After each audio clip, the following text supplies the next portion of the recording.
Hello, my name is Wildstag, and thank you for tuning in to another used book rant. Today, I'm going to be covering this book, H is for Hawk. I picked this book up at Brave Books in El Paso, a used bookstore. I bought it for $10, and I think I got my money's worth out of it, but it wasn't the best book. In fact, it was just okay enough. That's the best way to put it. Now, this book would have sold, the cover price is $16 on the back cover. The cover illustration is by Chris Wermel. This was printed in the USA, and this was copyright 2014, so about a decade old, but I'd seen it on the shelves, and still do see it on the shelves, regularly printed and regularly being sold. So if you go to Barnes & Noble, this is probably one of those books you're going to find on the nature section's shelves. And what I liked about this was the falconry aspects of it, but what I wasn't the biggest fan of was that this, like so many other books I've read, whether written by a man or a woman, and it's usually written by a woman, but I've seen a couple books that are written by men like this, but it's them processing the death of a loved one and framing a interaction with nature and their fascination with a certain kind of animal with their process of healing. A good example of one that I'm kind of mixed on is the Snow Leopard, which was a really good example of that kind of story where the author in the Snow Leopard, his wife dies, and newly a widower, is kind of removing himself from his family and from his life to do something he'd always wanted to do, and then goes out to try and find a snow leopard and to do some self-reflection on his life moving forward. And that's kind of what this is about. Not quite in the same way. It's a lot of processing the death of her father, while also finally taking steps to get into falconry. And the author, Helen MacDonald, had always been interested in falconry because of a book that she had read when she was younger. That book was The Goshawk. She says in one of the first chapters, "It is summer 1979 and I am an 8-year-old girl in a bookshop. I'm standing under a skylight with a paperback in my hand and I am extremely puzzled. What is an 18th century story of seduction? I had no idea. I read the words on the back cover again. The Goshawk is the story of a concerted duel between Mr. White and a great beautiful hawk during the training of the latter, the record of an intense clash of wills in which the pride and endurance of the wild raptor are worn down and broken by the almost insane willpower of the schoolmaster falconer. It is comic, it is tragic, it is all-absorbing. It is strangely like some of the 18th century stories of seduction." Insofar as there is a plot to this story, she is trying her hand at falconry, while also processing the death of her father, while also framing this in the narrative of the author's life, the author of The Goshawk. And she does a lot of history lessons on that author and his own progress in falconry, and his struggle with being able to exert control over a beautiful wild animal and being able to exert self-control in raising it and rearing it. And one of the things I recall is how in this book she discusses that the author of The Goshawk kind of pampered it too much or gave it too much room on the lead, and so it eventually ended up flying away, and then he dealt with the grief of his own loss of this beautiful bird in his life. And that's one of the things that is interesting about this book, is that it's dealing with two different aspects of MacDonald's own life and how it kind of parallels the life of the author of The Goshawk, where he ends up dealing with grief and with the falconry at the same time she is kind of getting into falconry and dealing with, like I said, the loss of her own father, and drawing parallels between the two situations. There are some really interesting aspects to this, like how she ends up serving as a research fellow at Cambridge, and while there's these times where she takes her own hawk and does training with it on a field, and she ends up kind of getting a reputation for her falconry. And there's also a lot of kind of moments in this book about rearing and training the hawk that she has and teaching it to come to her arm. And there's back and forth in that way. And in a certain regard, in a certain way, I think of other books that are kind of like this, where someone is going out into the wilderness or facing nature in a particular way, and their regular updates throughout their life.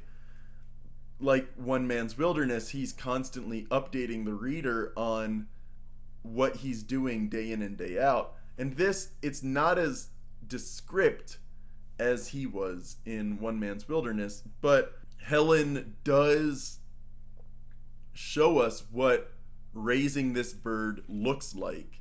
Near the end of the book is a really good paragraph about the meta commentary regarding the Goshawk, which is: the daybook that records White's long-lost battle with Goss is not simply about his hawk.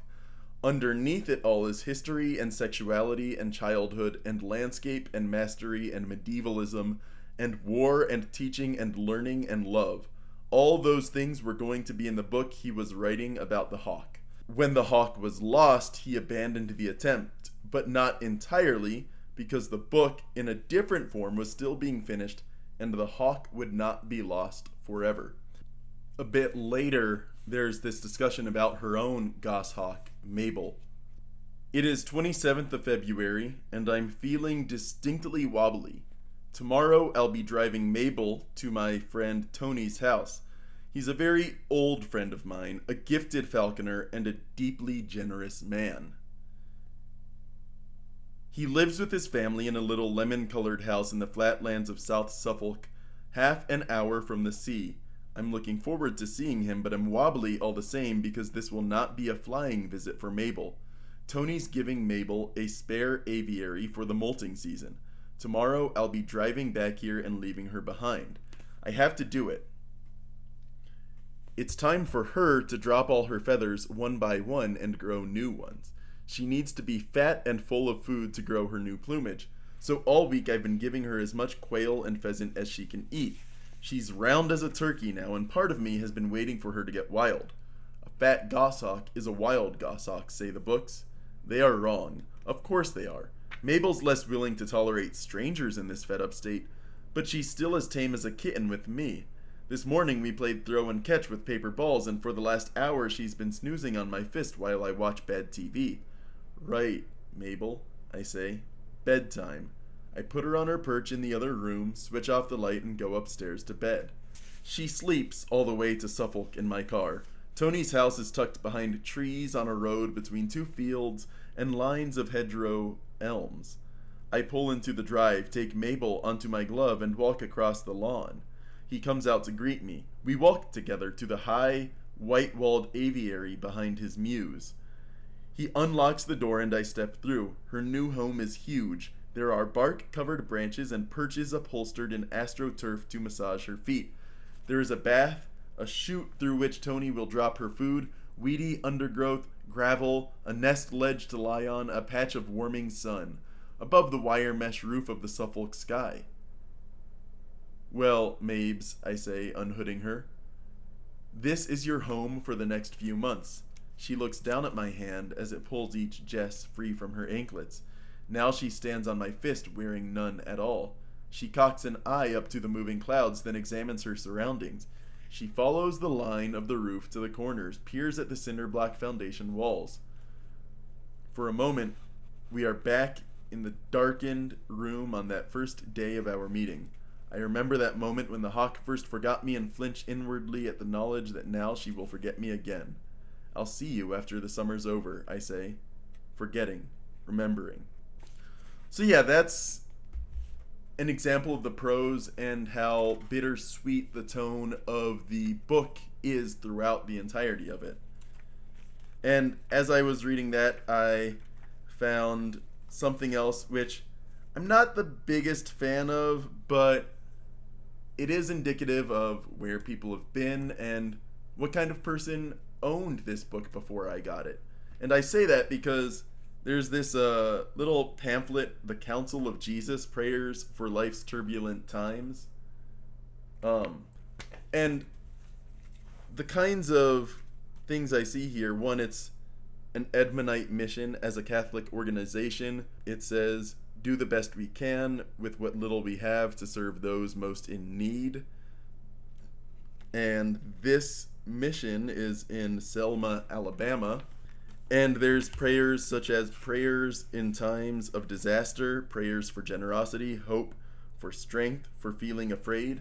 So I might be able to surmise or guess perhaps that a person that owned this book before me was probably going through something similar to what Helen MacDonald was going through, was that going through a tough time in her life, she ended up processing her own grief and contextualizing that with the goshawk and then her own hawk, Mabel, that the person might have, whether they picked up this book at the same time as they got this little prayer pamphlet, or whether they picked up each independently, they were connected and they still are. I'm going to leave them in. And, you know, at the start I said I didn't get my money's worth out of it, but I knew I put it on my shelves and kept it on my shelves for a reason. And I think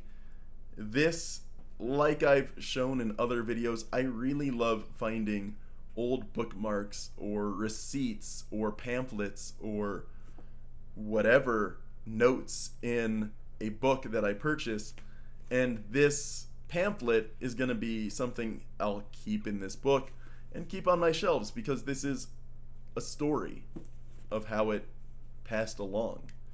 So yeah, I got my money's worth out of it. I'm not sure I'll ever reread it again. I've read it once and then read parts of it again in 2023 and a bit in 2024. I've seen the author's second book out on the shelves as well, but I haven't been interested in that second book because what I got out of the first book was enough to not really be interested in anything further by Helen MacDonald. So yeah, my name is Wildstag, and thank you for tuning in to another used book rant.